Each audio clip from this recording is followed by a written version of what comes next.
reflete nas provações alheias e auxilia sem cessar. Louvado seja o trabalho honesto que minoras as dificuldades dos semelhantes, ensinando-lhes a felicidade pelo esforço digno. Bendita é a moeda dada às mãos fatigadas, inesquecível é a beneficência que afasta a penúria, abençoado é o serviço gratuito aos menos felizes, enaltecido é o devotamento na instrução aos ignorantes, glorificado é o conselho fraterno, santo é o remédio que alivia a dor.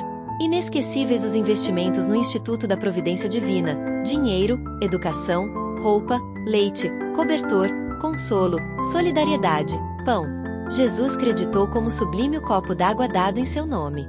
1000 vezes bem-aventurada tua paciência ante os que te ferem ou perseguem, pois ela é bondade silenciosa, abnegação e esquecimento do mal, nascente do amor divino no sacrifício humilde. Sigamos sempre com Deus. Amém. Se gostou desta mensagem, comente, curta e compartilhe.